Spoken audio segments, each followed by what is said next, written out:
Telugu political league లో ఇవాల్టి match Jammalamadugu స్టేడియానికి మారింది. వైసీపీ తీసుకొచ్చిన జేఎస్డబ్ల్యూ స్టీల్ ప్లాంట్ ని టీడీపీ తన ఖాతాలో వేసుకుంటోందని ఎంపీ అవినాష్ రెడ్డి ఆరోపించారు.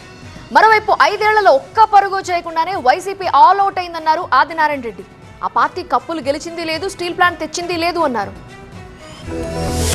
జమ్మలమడుగు జేఎస్డబ్ల్యూ స్టీల్ ప్లాంట్ పై అధికార విపక్షాల మధ్య డైనమైట్లు పేలుతున్నాయి. స్టీల్ ప్లాంట్ ను తెచ్చింది జగనే అన్నారు వైసీపీ ఎంపీ అవినాష్ రెడ్డి. జగన్మోహన్ రెడ్డి గారు కేవలం భూమి పూజ చేసి, లేకుంటే సజ్జన్ జిందాల్ గారితో భూమి పూజ చేసో, లేకుంటే శంకుస్థాపన చేసో జగన్మోహన్ రెడ్డి గారు ఆ ఇష్యూ వాడికి వదిలేదు. జగన్మోహన్ రెడ్డి గారు ఈ ఉక్కు పరిశ్రమ నిర్మాణాన్ని ముందుకు తీసుకెళ్ళడానికి అనేక చర్యలు తీసుకున్నారు. ఆదినారాయణ ఇష్టమున్నట్టు మాట్లాడితే ఆయన అసలు చరిత్ర ఏంటో బయట పెడతామన్నారు అవినాష్ రెడ్డి. వెన్నుపోటు నువ్వు పొడిచేది పోటు, నువ్వు వెన్నుపోటు పొడుస్తానే ఉంటావు ఈ ప్రజలకు.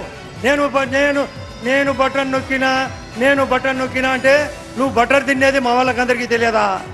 బటర్ తిన్నావు, బటర్ మిల్క్ పోసినావు, అయ్యి నీళ్లు పోసి. ఇది ఎవరికి తెలియదు నీ రాజకీయం.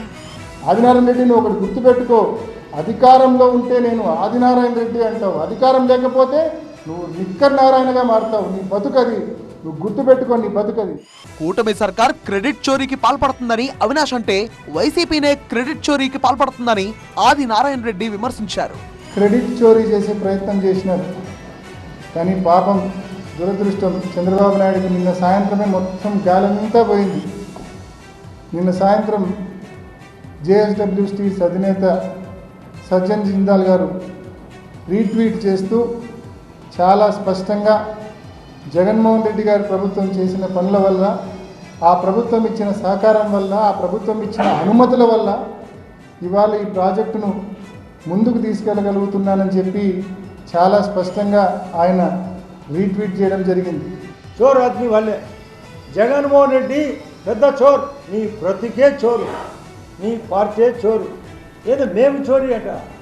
స్టీల్ ప్లాంట్ వైసీపీ హయాంలోనే వచ్చిందని చెప్పడానికి జిందాల్ రీట్వీటే నిదర్శనమని వైసీపీ చెబుతుంటే ఎవరెన్ని చెప్పినా స్టీల్ ప్లాంట్ క్రెడిట్ కూటమి సర్కార్దే అంటున్నారు టీడీపీ, బీజేపీ నేతలు.